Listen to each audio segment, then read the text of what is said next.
Hello friends, welcome back to this channel. लक्ष्य तक आपके साथ स्वागत है आप सभी का आपके अपने इस चैनल में। आज है 8 अगस्त 2022। तो आज हम लोग बहुत इंपॉर्टेंट क्वेश्चंस को डिस्कस करने वाले हैं। कुछ टॉपिक तो बहुत ही इंपॉर्टेंट है जो आपके सीधे सीधे एग्जाम के पॉइंट ऑफ व्यू से बहुत ही इंपॉर्टेंट है। तो चलिए सेशन को स्टार्ट करते हैं। सेशन को स्टार्ट करने से पहले जिसने भी अभी टेलीग्राम चैनल ज्वाइन नहीं किया है जा करके ज्वाइन कर लीजिए। और इससे आप ही का बेनिफिट है, एक तो आपको PDF मिल जाएगी इस लेक्चर की। सेकेंड थिंग, आपको वहाँ क्वेश्चंस प्रैक्टिस के लिए दिए जाते हैं, वो आपका क्लियर हो जाएगा वहाँ पर कि कितने क्वेश्चंस आपके क्लियर हैं।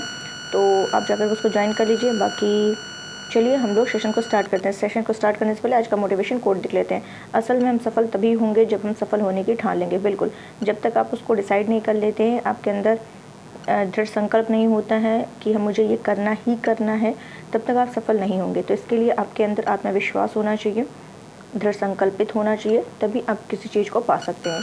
तो चलिए स्टार्ट करते हैं सेशन को। पहला क्वेश्चन क्या कह रहा है जो कि इम्पोर्टेंट है, जैसा कि अभी देखा है आपने कि राष्ट्रपति हाल ही में बनी है द्रौपदी मुर्मू। तो उस हिसाब से आपको भारत के 14वें राष्ट्रपति चुने गए हैं। कौन चुने गए? जगदीप धनखड़। जैसा कि यहाँ बैठे हुए हैं, आपको दिख रहा होगा कि भारत के 14वें किस नंबर के, ये आपको क्रम देखना है, क्रम इम्पोर्टेंट है। 14वें उस राष्ट्रपति चुने गए कौन? जगदीप धनखड़। तो ये 14वें जो हैं व्यक्ति के हिसाब से, व्यक्ति क्रम में देखा जाए तो 14वें हैं, लेकिन अगर वैसे क्रम में देखा जाए, क्रम में तो 16वें हैं। व्यक्ति वाइज 14वें हैं और क्रम वाइज 16वें हैं। तो ये आपको देखना है। तो ये जो जगदीप धनखड़ है, ये राजस्थान के झुंझुनू ज़िले के हैं। राजस्थान के कहाँ के? झुंझुनू ज़िले के। झुंझुनू ज़िले के हैं, राजस्थान के। क्लियर? ये आपको ध्यान रखना है। और ये यहाँ पे पश्चिम बंगाल के ये राज्यपाल भी रह चुके हैं। जगदीप धनखड़ जो है पश्चिम बंगाल के राज्यपाल भी रह चुके हैं। तो ये भी आपको ध्यान रखना है। और ये जो जगदीप धनखड़ हैं, ये टोटल 528 वोट इनको प्राप्त हुए हैं। जैसे कि ये जो उपराष्ट्रपति के लिए जो उम्मीदवार थे वो एनडीए साइड से थे। कौन? जगदीप धनखड़। एनडीए की तरफ से जगदीप धनखड़ थे। और यूपीए की तरफ से कौन थे? मार्गरेट ऊपर लिख देते हैं, मार्गरेट आल्वा ये थे। यूपीए की तरफ से मार्गरेट आल्वा थे। और इनको 182 वोट मिले हैं और इनको 528 वोट मिले हैं। ये आपको क्लियर हो गया होगा, इतने सारे पॉइंट्स क्लियर हो गए होंगे। अगर बात करें कि संविधान के किस आर्टिकल के तहत उपराष्ट्रपति का उल्लेख किया गया, तो 63 के तहत। 63 बताता है कि भारत का एक क्या होगा? उपराष्ट्रपति होगा। तो ये भी आपको ध्यान रखना है। अच्छा, ये बताइए उपराष्ट्रपति का जो चुनाव होता है, तो इसमें कौन से सदस्य भाग लेते हैं? तो संसद के दोनों सदनों के सभी सदस्य, चाहे वो इलेक्टेड हों या फिर नॉमिनेटेड हों, दोनों सदस्य इसके मतलब दोनों तरह के इसमें क्या होते हैं? शामिल होते हैं। तो ये आपको देखना है। अब ये जैसा कि अभी मैंने बताया कि क्रम वाइज ये 16वें हैं, व्यक्ति वाइज ये 14वें हैं। तो डिफरेंस कैसे आया? तो डिफरेंस ऐसे आया कि 2 बार जो हैं उपराष्ट्रपति, 2 बार उपराष्ट्रपति रह चुके हैं। 2 बार उपराष्ट्रपति, एक सर्वपल्ली राधाकृष्णन एंड सेकंड जो हैं हामिद अंसारी। ये भी आपको ध्यान रखना है।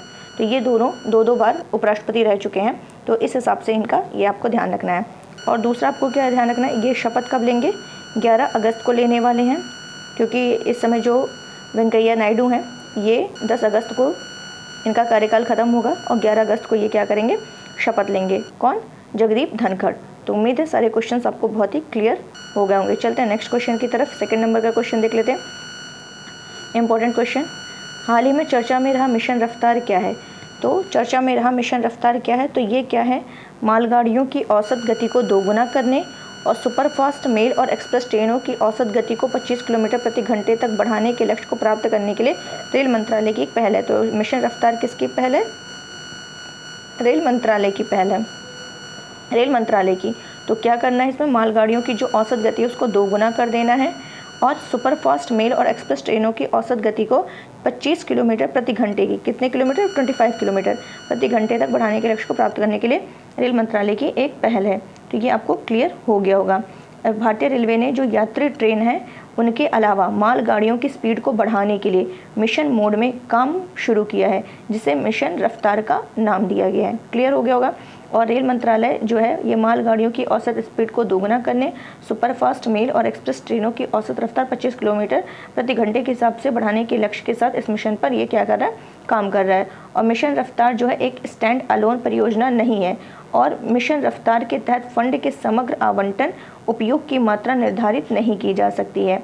मिशन रफ्तार के तहत देखा जाए तो 2015-16 और 2021-22 की अवधि के बीच में 414 यात्री ट्रेन सेवाओं को मेमू सेवाओं में क्या किया गया है, परिवर्तित किया गया है। जहां तक मालगाड़ी की स्पीड बढ़ाने की बात है तो भारतीय रेलवे 3000 किलोमीटर से ज़्यादा डेडिकेटेड फ्रेट कॉरिडोर का निर्माण कर रहा है, और इसकी मदद से मालगाड़ियों की जो रफ्तार है वो भी देश में 100 किलोमीटर प्रति घंटे हो जाएगी। तो ये भी आपको ध्यान रखना है। और वित्त वर्ष देखा जाए 2016-17 से लेकर के 2020-21 के बीच मालगाड़ियों की औसत स्पीड में 23.7 प्रति घंटे से बढ़ा करके 41.2 प्रति घंटे हो चुकी है। तो पूरा मैंने इसका डिटेल आपको बता दिया है। बस आपको ये ध्यान रखना किसकी पहले तो रेल मंत्रालय की है मिशन रफ्तार, और क्या क्या है इसमें क्या करना है, औसत गति को बढ़ाने से संबंधित है। चलते हैं नेक्स्ट क्वेश्चन की तरफ। तीसरे नंबर का क्वेश्चन क्या कह रहा है, अगस्त 2022 में सेबी ने विदेशी निवेश को बढ़ावा देने के लिए किसकी अध्यक्षता में एक समिति का गठन किया। इंपॉर्टेंट क्वेश्चन है कि विदेशी निवेश को बढ़ावा देने के लिए क्वेश्चन में ही आंसर दिया है, कुछ बताना नहीं है आपको, बस ये बताना है किसकी अध्यक्षता में समिति गठित की गई। केवी सुब्रमण्यम समिति। केवी सुब्रमण्यम समिति ये क्या है, पूर्व मुख्य आर्थिक सलाहकार है, इन्हीं की अध्यक्षता में क्या किया गया है, इस समिति का गठन किया गया है।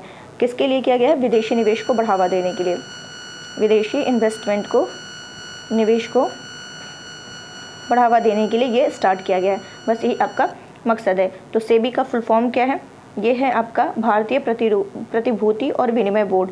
सेबी का क्या फुल फॉर्म है, भारतीय प्रतिभूति और विनिमय बोर्ड। तो इसने क्या किया है, देश में विदेशी प्रवाह को बढ़ाने के लिए विदेशी पोर्टफोलियो निवेश को यानी FPI को विदेशी पोर्टफोलियो निवेश कहते हैं। तो इनके एक विशेषज्ञ समूह का गठन किया गया है, और ये इसकी अध्यक्षता में जो पूर्व आर्थिक सलाहकार है केवी सुब्रमण्यम करेंगे।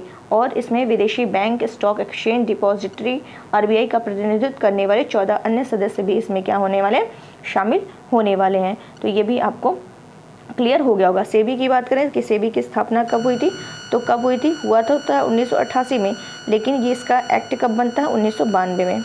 कब होता है, 1992 में इसका अधिनियम आता है।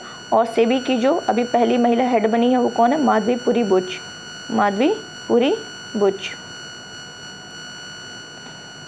माधवीपुरी बुच। तो ये इंपॉर्टेंट है, ध्यान रखिएगा। चलते हैं नेक्स्ट क्वेश्चन की तरफ। नेक्स्ट क्वेश्चन कह रहा है 4 अगस्त 2022 को केंद्रीय मंत्रिमंडल ने भारत के अद्यतन राष्ट्रीय स्तर पर निर्धारित योगदान NDC को मंजूरी दी है। अब भारत उत्सर्जन तीव्रता में कम से कम कितने % की कमी के लिए प्रतिबद्ध है। इंपॉर्टेंट क्वेश्चन है, ऐसे क्वेश्चन बहुत पूछे जाते हैं कि केंद्रीय मंत्रिमंडल ने भारत के अद्यतन राष्ट्रीय स्तर पर निर्धारित योगदान यानी कि राष्ट्रीय स्तर पर निर्धारित योगदान जिसको NDC कहते हैं को मंजूरी दे दी है। अब भारत उत्सर्जन तीव्रता में कम से कम कितने % की कमी के लिए भारत क्या है, प्रतिबद्ध है। तो कितने %, 45% के लिए भारत क्या है, प्रतिबद्ध है। कितने % के लिए, 45% के लिए। तो इसको चलिए पूरा हम लोग समझ लेते हैं अच्छे से कि क्या हुआ था। तो इसमें क्या है, NDC जो है, NDC पेरिस समझौते के तहत आपसी सहमति के अनुरूप क्या हुआ था, जलवायु परिवर्तन के खतरे का मुकाबला करने के लिए भारत के योगदान, मतलब भारत ने क्या बताया था उसमें कि उस समय जो था यानी कि पेरिस सम्मेलन,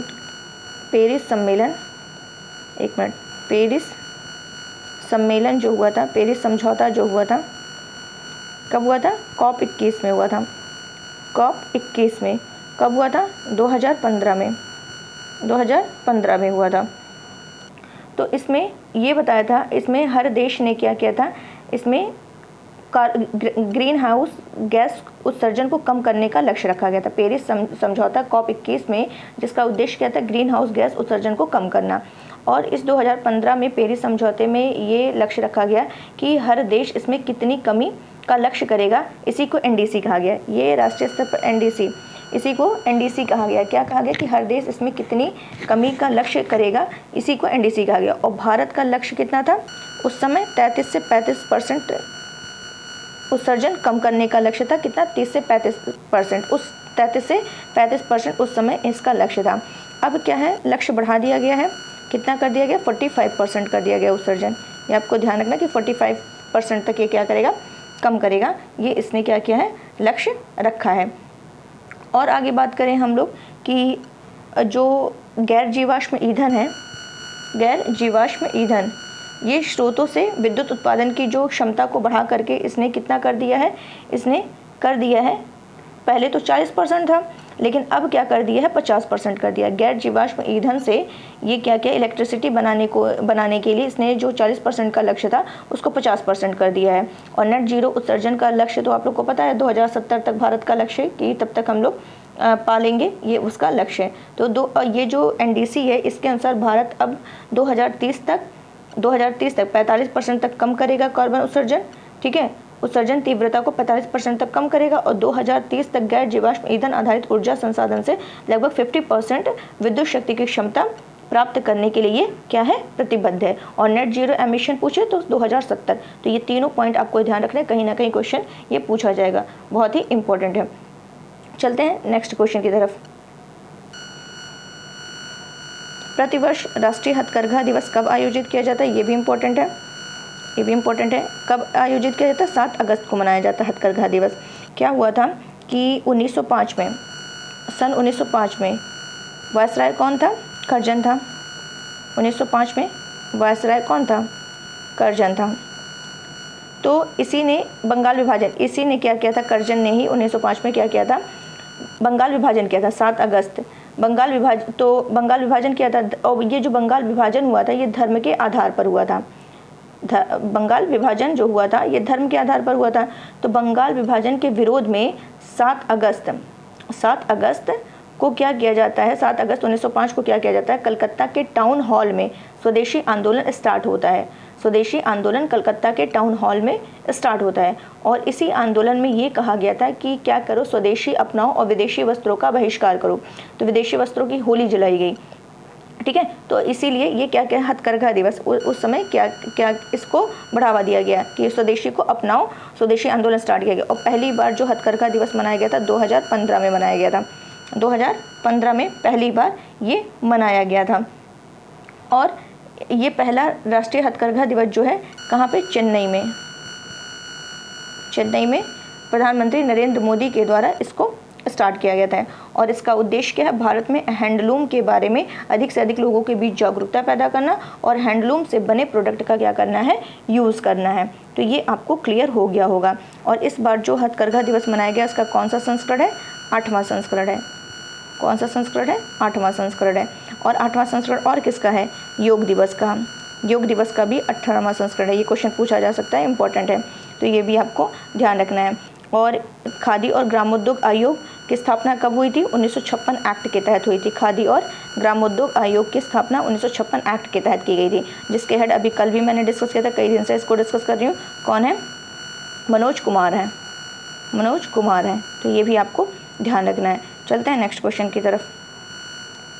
ये यहाँ पे दिया भी हुआ है, देख लीजिए क्या है, पढ़ दे रहे हैं। इस दिन का विशेष महत्व देश में स्वतंत्रता संग्राम के इतिहास में। उसी दिन 1905 में स्वदेशी आंदोलन शुरू हुआ था, जो कि ऑलरेडी डिस्कस कर लिए हैं। 2015 में दिवस मनाने की तारीख की घोषणा करते हुए नरेंद्र मोदी ने कहा था देश के सभी परिवारों को खादी का कम से कम एक उत्पाद और हथकरघा का एक उत्पाद रखना चाहिए।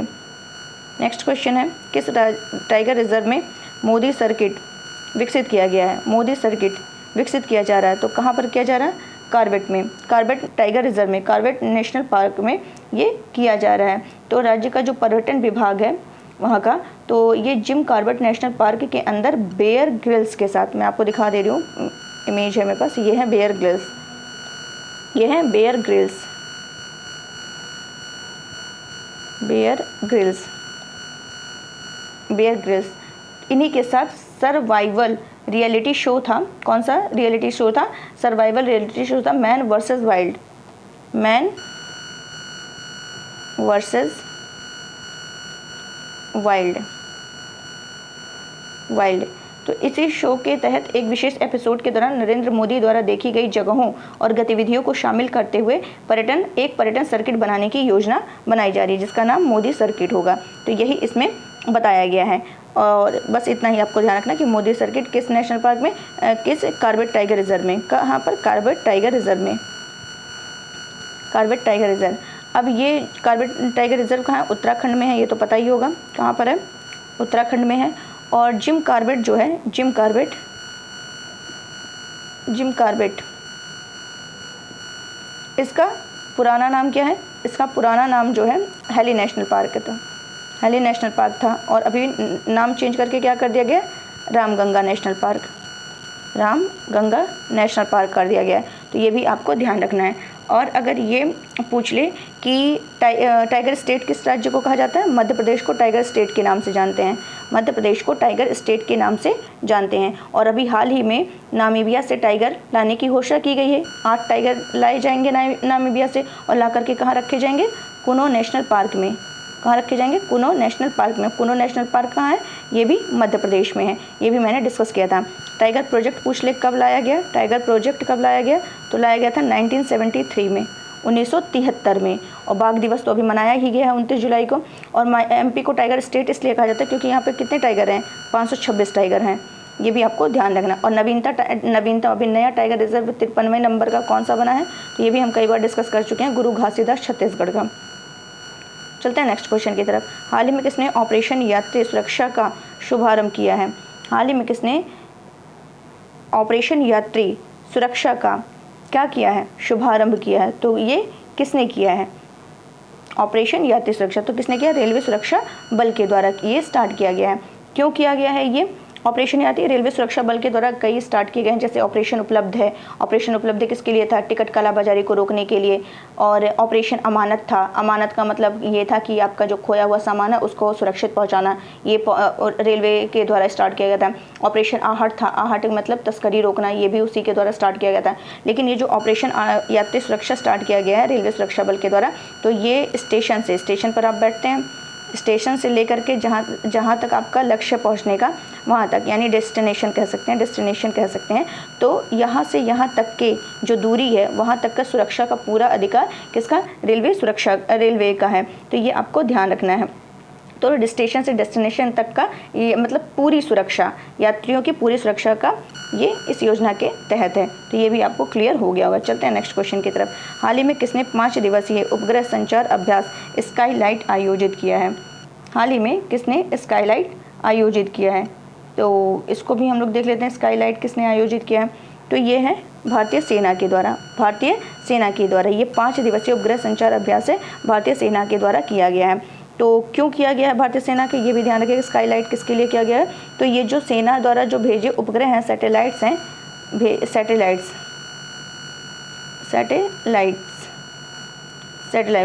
जो सेना के द्वारा भेजे गए सैटेलाइट्स हैं, उनका क्या करना, परीक्षण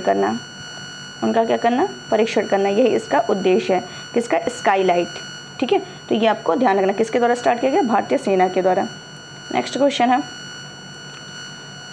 7 अगस्त 2022 को कॉमनवेल्थ गेम्स 2022 में निकहत जरीन ने बॉक्सिंग में महिलाओं की किस किलोग्राम भार वर्ग में गोल्ड मेडल जीता है, तो 48 किलोग्राम वर्ग में, कितने में, 48 किलोग्राम वर्ग में इन्होंने गोल्ड मेडल जीता है। अब इससे संबंधित टोटल 50 लोग हैं जिनको ये क्या है, अब तक मेडल मिल चुका है, कल तक के ही बात बता रहे हैं कि 50 मेडल मिल चुका है, 49 मेडल। तो वो हम लोग इसका मैंने कहा था कि मैं अलग से वीडियो बना दूंगी, अभी फटाफट मैं क्या कर रही हूँ, एक रिवीजन क्विक करा दे रही हूँ ताकि आप देख लीजिए। तो जैसे कि यहाँ पर होगा, अभी मैं आपको दिखा दे रही हूँ, या तो अभी लास्ट में मैं आपको दिखा दूँगी। ये क्वेश्चन मैंने कर दिया, अभी लास्ट में उसका मैं यहाँ पर दे दिया है PDF में, आप लोग चेक कर लीजिएगा। ठीक है, तो ये देखना है। चलते हैं नेक्स्ट क्वेश्चन की तरफ। 48 किलोग्राम वर्ग में इन्होंने बॉक्सिंग में, कहाँ पर, बॉक्सिंग में, और कितने, ये तो मैंने बता दिया, क्या जीता, गोल्ड मेडल, ये आपको ध्यान रखना है। नेक्स्ट क्वेश्चन है, 4 से 7 अगस्त 2022 को किस देश ने ताइवान के पास अपना अब तक का सबसे बड़ा सैन्य अभ्यास आयोजित किया है, तो ये किसने किया है, तो चाइना ने किया है। चाइना ने जो चीन है उसने ताइवान जल संधि में अब तक का सबसे बड़ा, कहाँ पर, ताइवान जल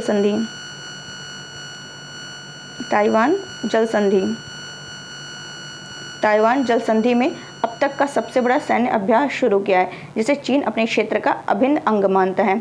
और ताइवान पर क्या हुआ था, अमेरिका के रुख का विरोध करने के लिए अमेरिकी प्रतिनिधि सभा की जो अध्यक्ष हैं नैन्सी पेलोसी, ये नाम याद रखिएगा, इन्हीं की वजह से ये PCS के इंटरव्यू में पूछा भी जा चुका है ये क्वेश्चन कि उनका आना क्या सही था क्या नहीं, ऐसे क्वेश्चन पूछा गया है।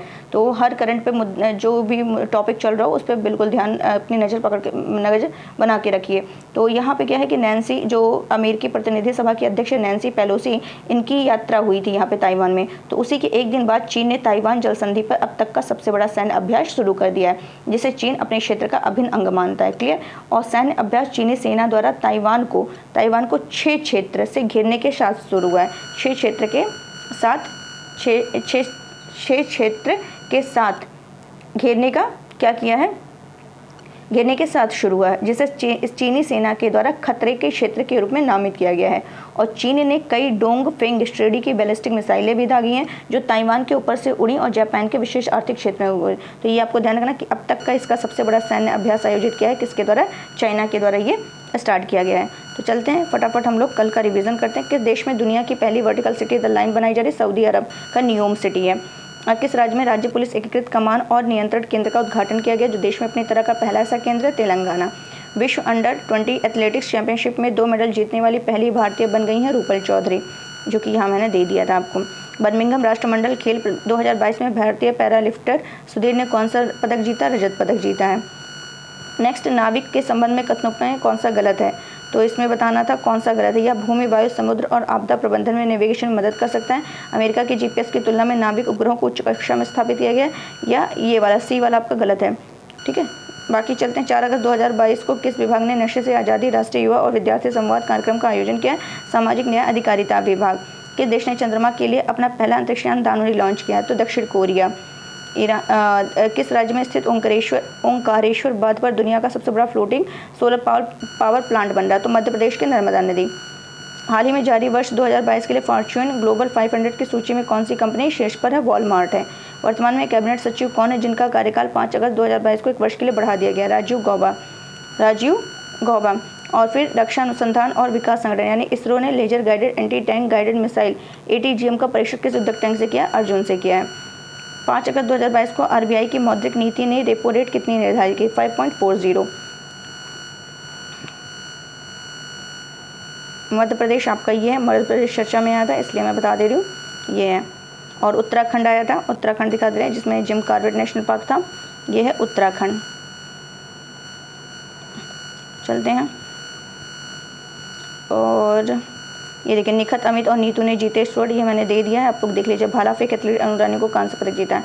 तो भारत के अब तक के जो मेडल हैं देख लेते हैं। जैसे Sanket Mahadev silver medal weight lifting में 55 किलोग्राम वर्ग में, Guru Raja bronze medal weight lifting 61 kilogram, Mirabai Chanu gold medal जीती हैं, Vindhya Rani Devi silver medal, Jeremy Lalrinnunga gold medal weight lifting 67 kg, अंचिता Sheuli gold medal weight lifting 73 kg, Sushila Devi silver medal judo 48 kg, Vijay Kumar Yadav bronze medal judo में 60 kg, Harjinder Kaur bronze medal, women's team gold medal lawn bowls में, पुरुष team gold medal table tennis, Vikas Thakur silver medal weight lifting 96 kg में, mixed team silver medal badminton में, Lovepreet Singh bronze medal, Saurav Ghosal bronze medal, Tulika Maan silver medal, Gurdeep Singh bronze medal, Tejaswin Shankar bronze medal, Murali Sreeshankar silver medal, Sreeshankar silver medal, Sudhir gold medal, Anshu Malik silver medal, Bajrang Punia gold medal, Sakshi Malik gold medal कुश्ती में ये दोनों पाए हैं, Priyanka Goswami silver medal, Deepak Punia gold medal कुश्ती में ये भी पाए हैं, दिव्या काकरान ब्रॉन्ज मेडल,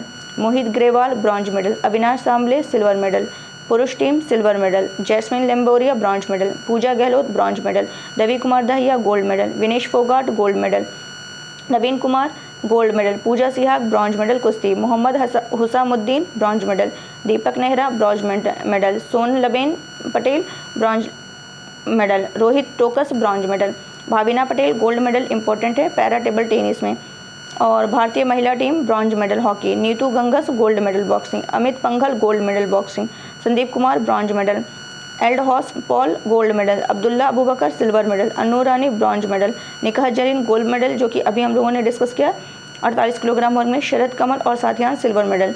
तो ये आपको मैं PDF दे दूंगी, आप लोग यहाँ से नोट कर लीजिएगा, बाकी इसका अलग से एक लेक्चर में प्रोवाइड करा दूंगी जिसमें बेसिक से सारे क्वेश्चन वहाँ पर डिस्कस करेंगे।